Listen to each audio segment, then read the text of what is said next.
You've sat in silence while she argues, twisting your words, draining your peace.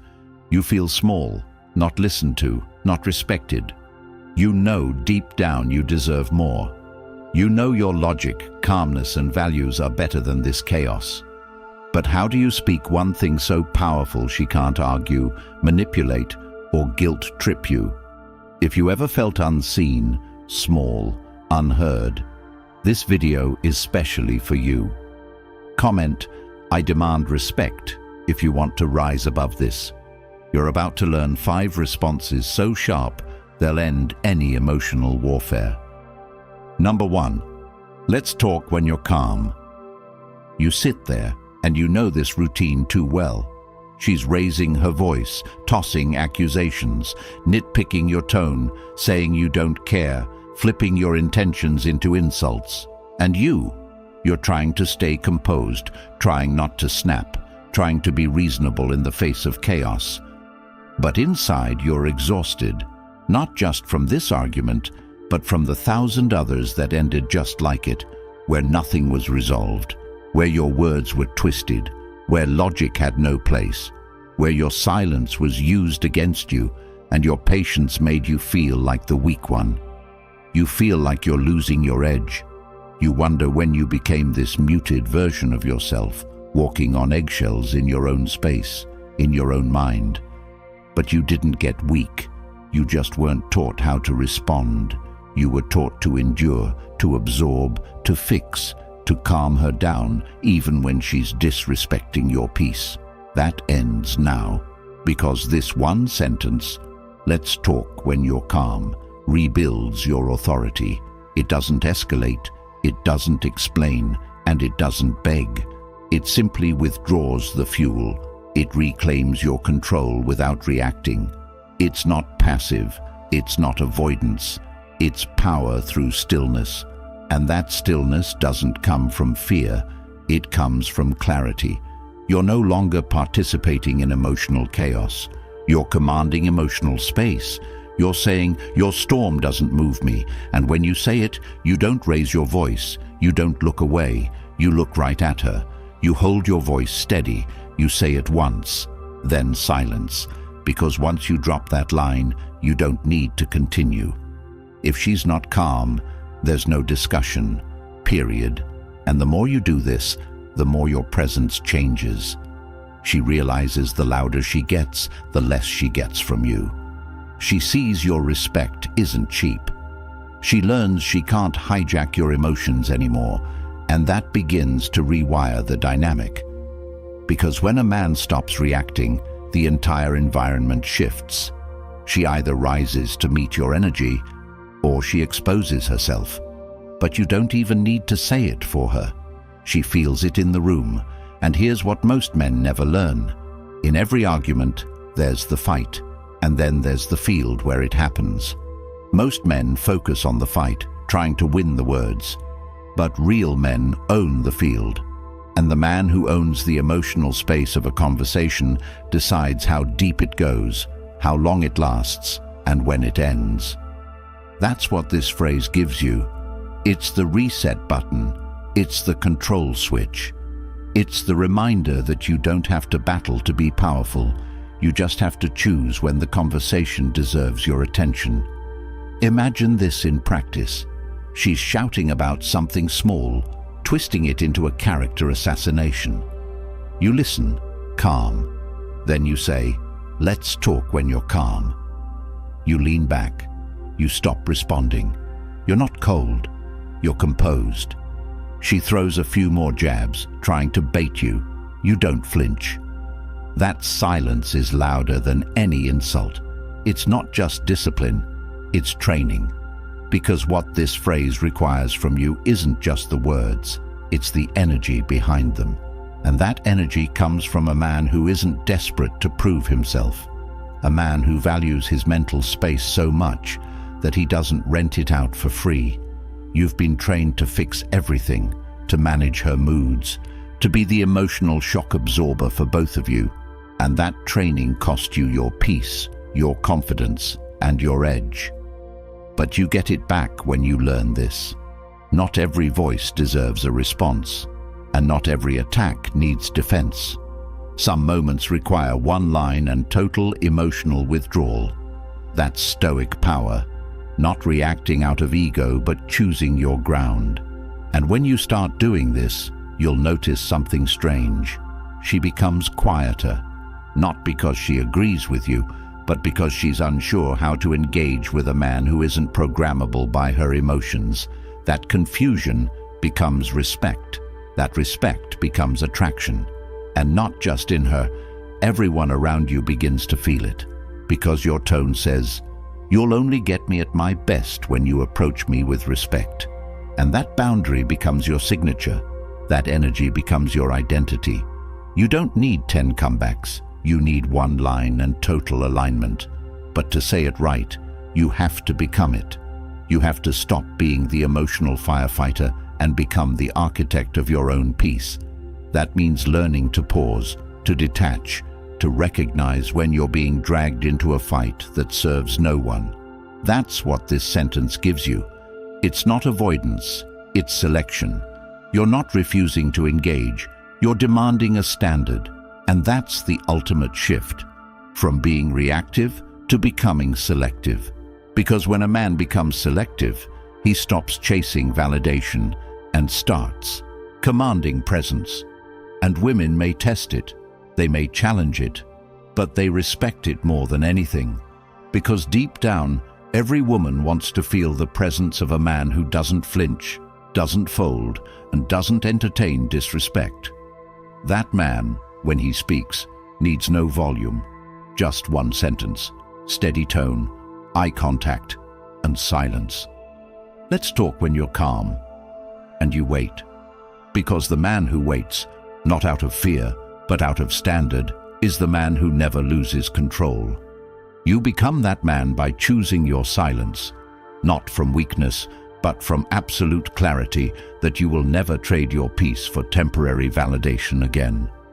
And when you do, everything pauses. Because that's what truth does. It stops cycles. And that's what you've always had the power to do. You just didn't realize how simple it was. Now imagine carrying that clarity with you everywhere, knowing exactly how to handle disrespect, emotional chaos, and manipulation, not just in one moment, but for the rest of your life. That's exactly what the Stoic relationship blueprint gives you. It's not just a book. It's a weapon, a map, a system built with timeless Stoic principles to help you reclaim your identity, your peace, and your power in any relationship without compromise. And for the first time ever, it's available in audiobook format, so you can absorb this life-changing knowledge while walking, training, or even driving, letting each word rewire how you see yourself and the world around you. You don't just read it, you carry it, you live it. And once you get it, it's yours forever. No subscriptions, no games, just permanent access to the mindset shift you've been searching for. The link is in the comments. Click it now and own the blueprint that makes you unshakable. Number 2. That's not acceptable to me. You've tolerated things for far too long. The comments said in public that made you look small. The jabs passed off as jokes that stung more than you wanted to admit. The eye rolls when you spoke. The interruptions when you tried to explain. You didn't say anything. You kept the peace. You avoided conflict. But it's been eating away at you, hasn't it?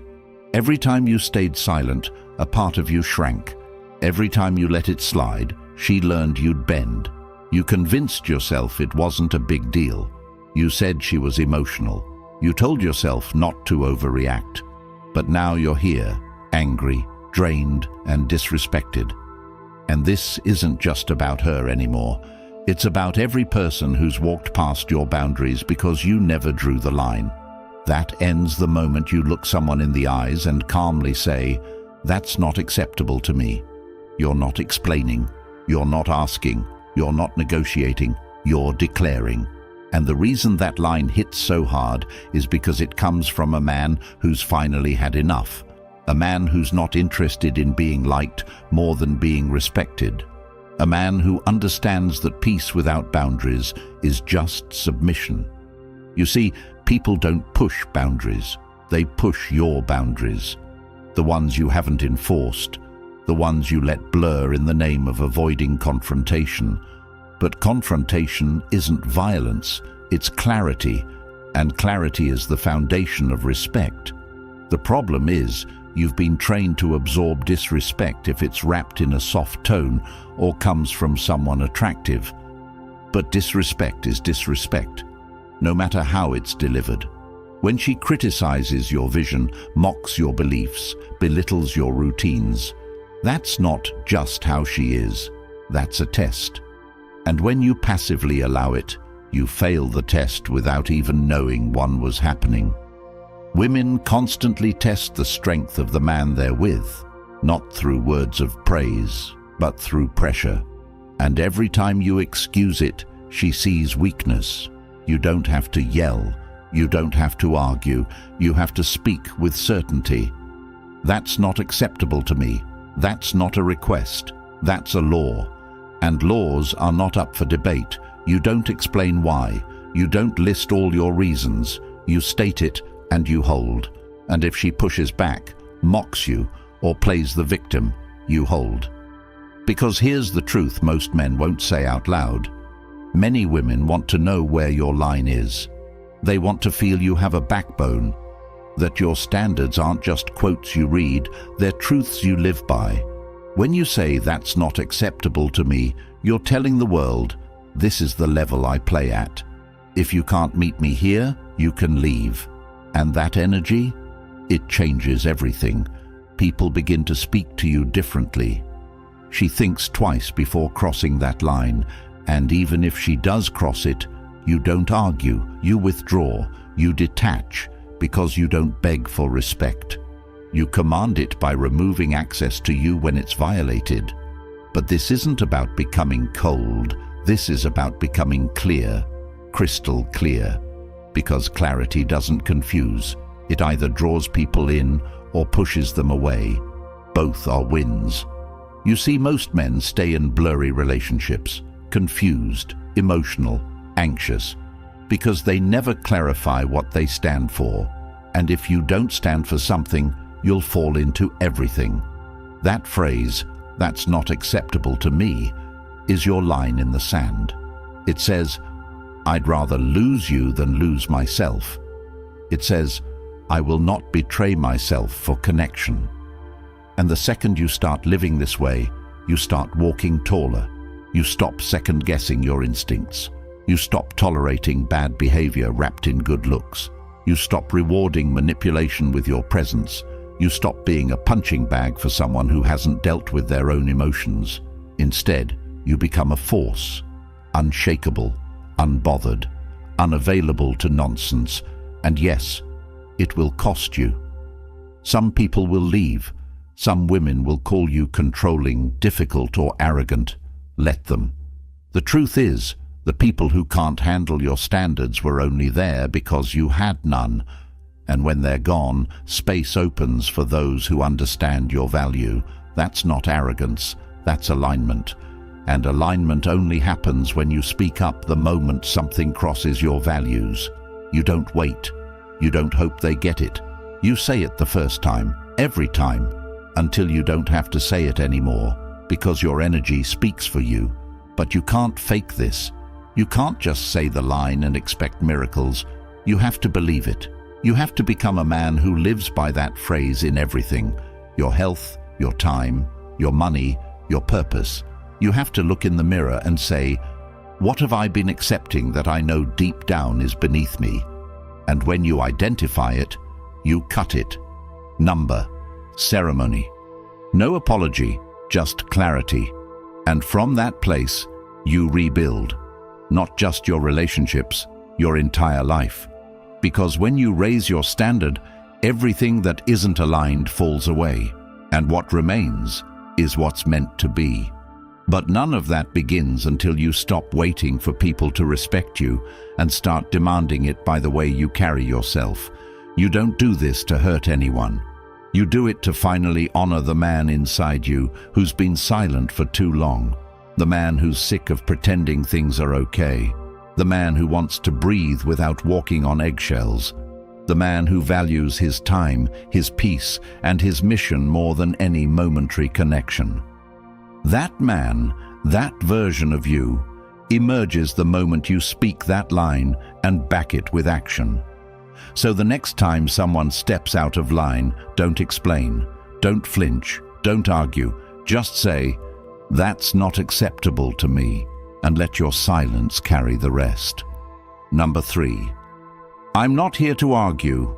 I've already decided. You've been trapped in the loop more times than you can count. She says something unfair. You try to explain. She interrupts. You try to clarify. She twists your words. You repeat yourself. She escalates. And before you know it, you're 40 minutes deep into a debate about something you thought was already decided. You're tired. You feel like you're drowning in words, defending your right to breathe, to choose, to live according to your own decisions. And no matter what you say, it never seems enough. She keeps poking, prodding, analyzing, pushing buttons until you're second-guessing everything. And the truth is, you didn't lose because you were wrong. You lost because you stayed in a conversation that should have ended with a sentence. I'm not here to argue. I've already decided. That's it. That's the difference between men who lead and men who are led in circles. You're not here to debate your values, to negotiate your identity, or to explain the logic of your decision to someone who's already made up their mind to oppose it.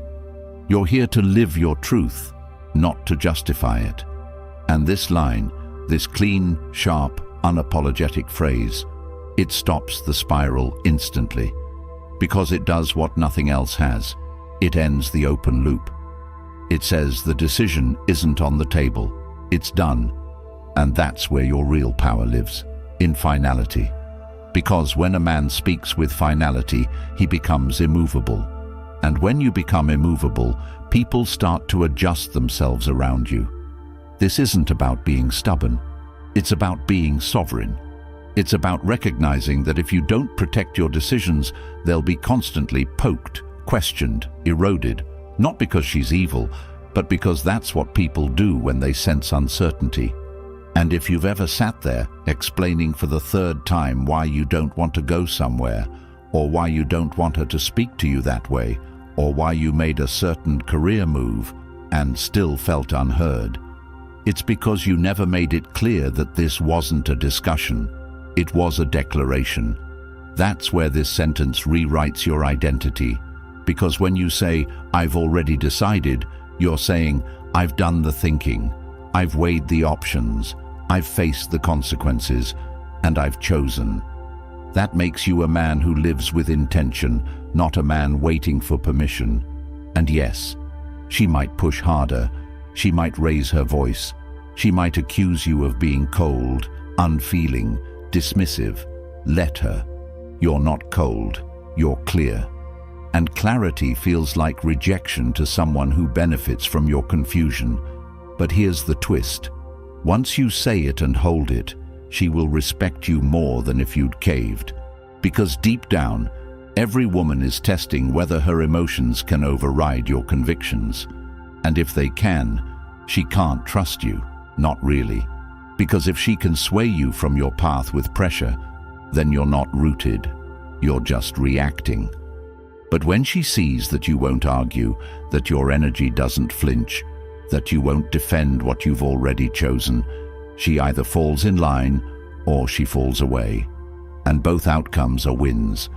Because the wrong woman will leave and the right one will rise. But this sentence doesn't just transform your relationships. It transforms your mind. You start using it with your habits, your goals, your time. You stop letting people talk you out of your gym time. You stop letting people distract you from your mission. You stop allowing other people's discomfort to dictate your decisions. You move from justification to direction, from seeking approval to setting standards. That's the essence of Stoic strength, not in suppressing your feelings, but in mastering your actions. And you master your actions when you remove decision fatigue. You don't go back and forth. You don't ask for consensus. You act. And once the decision is made, it's made. So next time she tries to loop you into another emotional merry-go-round, pause, breathe, and say it without flinching. I'm not here to argue. I've already decided. Then stop talking. The silence will shake her more than shouting ever could, because silence backed by certainty is the loudest power a man can carry. And over time, this becomes your frame. People feel it before you even speak. They realize he's not here to argue. He's already decided. And that presence, that's what makes you untouchable. Number 4. You're free to feel that way. She says you don't care. She tells you you're selfish. She tells you you've changed. You used to chase. You used to check in. You used to validate every mood and apologize for emotions you didn't cause. And because you thought it was love, you did it. Every time. You played therapist. You became her emotional regulator, her punching bag, her source of stability, even when she spun out over the smallest things. And at first, you felt needed. It made you feel important. You thought, if I love her enough, she'll see me. She'll calm down. But she didn't. She escalated. And soon, her feelings became facts, and your truth became secondary. You found yourself apologizing for how she felt, feelings that had nothing to do with your words or actions. She weaponized sadness, frustration, and silence. You kept bending. You explained yourself over and over. You tried to reason, fix, soften the blow. But every time you did that, something inside you faded. Your fire dimmed, your strength softened. Because somewhere in all of that, you forgot that her feelings don't define your reality. And this is where your breakthrough begins.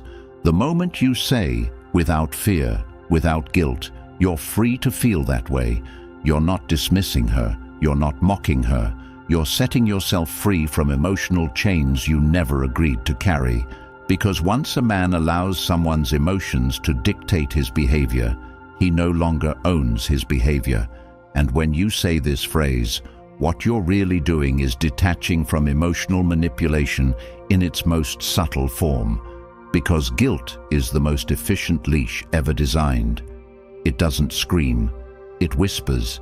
It makes you doubt yourself in silence. And this sentence cuts the leash clean. Imagine the next time she says, "I can't believe you didn't call me back. You must not care." And instead of scrambling to defend yourself, you calmly say, "You're free to feel that way." No argument, no defensiveness, no justification. And in that moment, you're not cold, you're composed. Because you're no longer reacting to emotional bait. You've stepped out of the frame. You've stepped into clarity. And clarity is everything. Because most of her frustration isn't about what you did. It's about not being able to control how you respond. And once she realizes that her feelings won't force you to submit, something shifts. She might push harder. She might accuse you of being emotionally unavailable. Let her. You're not here to fix how she feels. You're here to live in truth.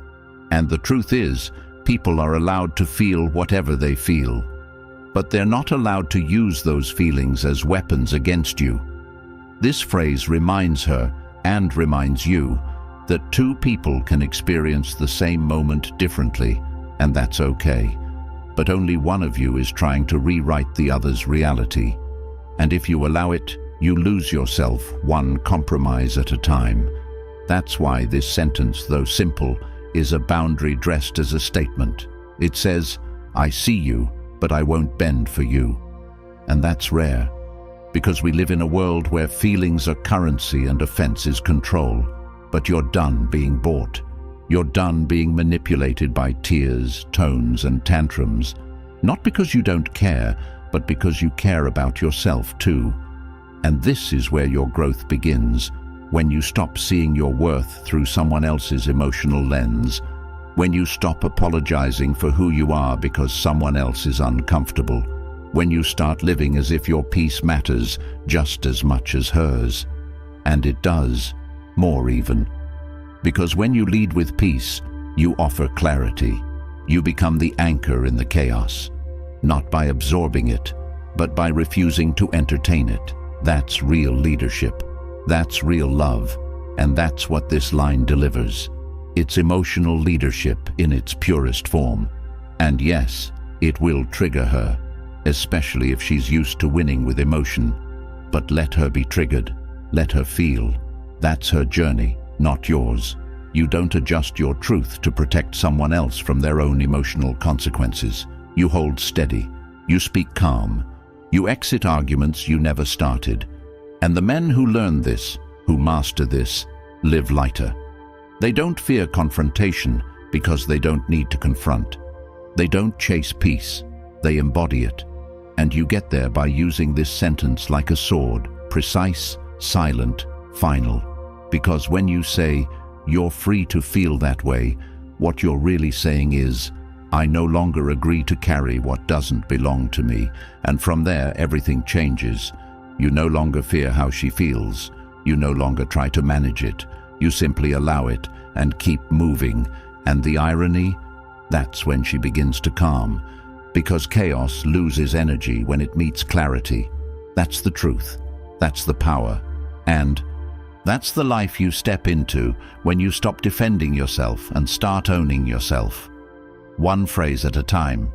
Number 5. This conversation isn't going anywhere useful. You've been in the loop for far too long, not just in this relationship, but in life. The same arguments, the same emotional bait, the same drawn-out talks that feel more like tactical warfare than meaningful dialogue. You try to stay calm, you try to explain, but you notice the pattern. Nothing is actually getting solved. You enter the conversation thinking it's about something small, a misunderstanding, a scheduling issue, a minor disagreement. But within minutes, you're sucked into something else entirely, a whirlwind of blame, projections, past grievances she's never really let go of, wrapped in tone and tension that make you feel like the villain in your own story. And the truth is, you're tired, not physically, but emotionally and mentally drained from conversations that are supposed to bring clarity, but only deliver confusion. You know the dynamic. She'll start soft, then it escalates. You feel cornered. You try to stay logical, but now you're defending things that happened months ago. She's not looking for resolution. She's looking for submission, and you've allowed it before. You've stayed in these loops far past the point of reason because you believed walking away was weakness. You were taught to push through, to fix it, to talk it out no matter how broken the discussion becomes. But the cost, your sanity, your dignity, your clarity. What you didn't realize then is that some conversations aren't meant to be fixed. They're meant to be left. And the moment you say this line, "This conversation isn't going anywhere useful," you do more than end a fight. You reclaim the right to guard your energy. You reset the room. You draw the line not with emotion, but with indifference to the chaos. And this isn't about avoidance. This is about mastery. You're no longer playing the role of the fixer, the explainer, the emotional sponge. You're stepping into a new role, the man who sets the terms of engagement. Because the truth is, people will talk forever if they know you'll listen.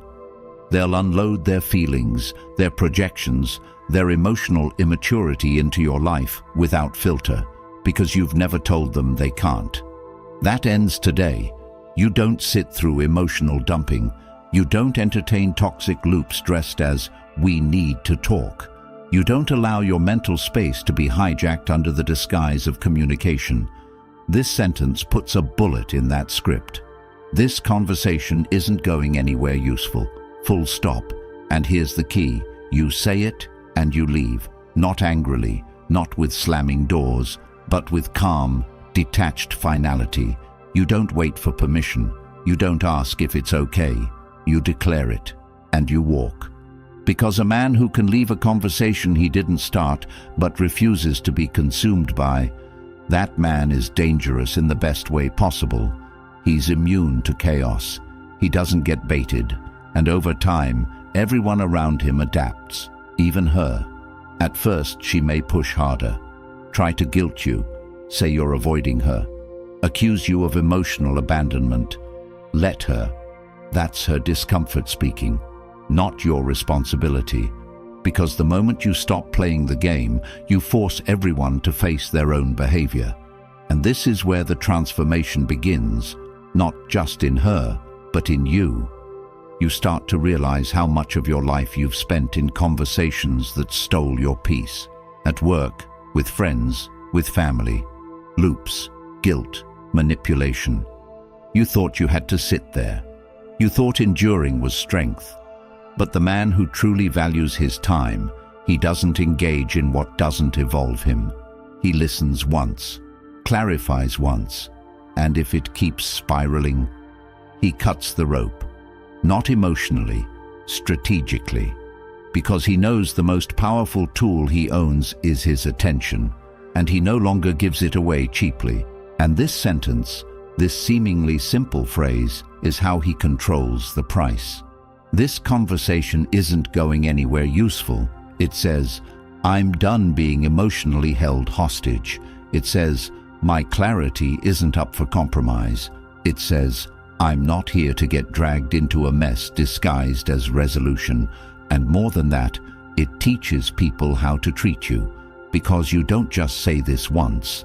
You say it every time a conversation devolves into disrespect, repetition, or manipulation. And it becomes a shield. You no longer fear confrontation because you've mastered the art of exiting without engaging. You no longer over-explain because you know real authority doesn't chase understanding. It invites it, but doesn't beg for it. And most importantly, you become a man who's immune to noise. And that changes everything. Your mind becomes quieter. Your time becomes yours again. Your energy becomes more potent, and people start to feel that you are no longer emotionally available to dysfunction, that you'll listen if it's honest, that you'll engage if it's constructive, but if it spirals, you're gone.